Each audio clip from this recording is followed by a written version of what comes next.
Baik Tribuners, kali ini kita sudah terhubung dengan pengamat politik yaitu Bapak Chandrawasah untuk ditanyai mengenai terkait sidang putusan dari Komaru Zaman. Halo Bapak Chandra. Halo Mbak, Ya, apa kabar Pak? Alhamdulillah sehat Mbak. Alhamdulillah, oke, baik. Langsung saja Pak untuk Ya, tanya jawab terkait dengan sidang putusan yang akan dilakukan oleh Komaru Zaman di siang hari ini. amin. Ya, menurut pandangan Bapak selaku pengamat terkait melihat kasus dugaan penyalahgunaan wewenang yang dilakukan oleh Komaru ini sudah sampai di tahap sidang tuntutan seperti apa? Iya, kalau kita melihat bahwa sebuah proses yang dilakukan ketika penanganan pelanggaran yang mengandung unsur pidana pemilu sudah berjalan dengan baik sehingga sampai dengan dipersidangkan dan nanti mau putusan.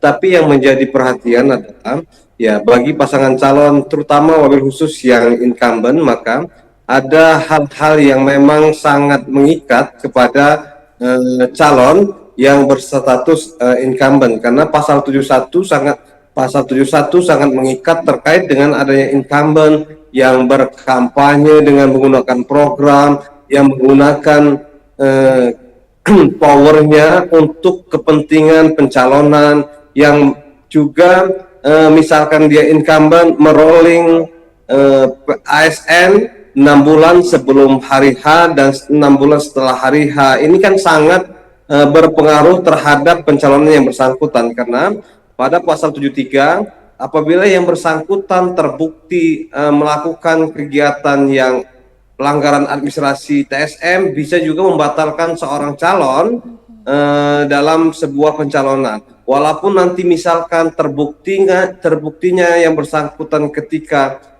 sudah selesai pemilihan, maka tidak bisa dilantik bagi calon yang sudah inkrah, sudah ketahuan, sudah mempunyai putusan yang final dan mengikat terkait dengan pelanggaran administrasi yang dikeluarkan oleh pengawas pemilu maupun adanya inkrah putusan dari pengadilan yang menjatuhkan sanksi kepada calon yang incumbent yang melanggar sebuah pelanggaran pemilu, Mbak. Oke, baik. Berarti untuk statusnya nanti bagaimana putusan terakhir ini ya Pak, status Ya, perjalanan beliau ini setelah ditetapkan sebagai tersangka berarti sangat berpengaruh terhadap pencalonannya sebagai calon wakil wali kota Metro berarti. ya, ini keputusan nanti ini keberlanjutan bagi pasangan calon bisa ataupun tidak di dalam melanjutkan sebuah proses yang bersangkutan untuk melakukan proses kompetisi di pemilihan wali kota. Kalau misalkan nanti keputusan terburuk yang diterima pasti nanti berpengaruh kepada pencalonan, bukan hanya kepada pencalonan pada Komaru sebagai wakil, tapi sudah bisa nanti ya walaupun berdasarkan putusan dari KPU apabila diproses karena ada inkrah putusan dari pengadilan bahwa yang bersangkutan terbukti melanggar pidana pemilu maka bukan hanya wakil tetapi pencalonannya yang dibatalkan berarti dua-duanya berarti pencalonan dari pasangan ini yang tidak bisa dilanjutkan karena ya terkena sebuah pidana pemilihan yang akibat dari sebuah proses. Baik, berarti bukan hanya kepada terdakwa Komaru saja ya Pak ya yang berpengaruh, tetapi Ya. dengan si calon wali kota metronya juga ikut terkena imbas jika memang nanti ditetapkan secara inkrah Komaru ini bersalah. Oke, Iya. terakhir Pak, kalau dalam Ya. putusan sidang tersebut Komaru nanti mungkin mengajukan banding dan apakah ada peluang untuk beliau untuk dibebaskan Ya. dengan proses yang sedang Memang berjalan?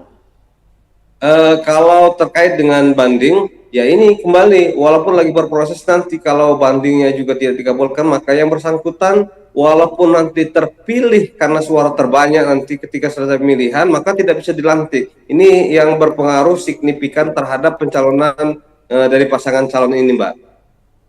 Oke, baik.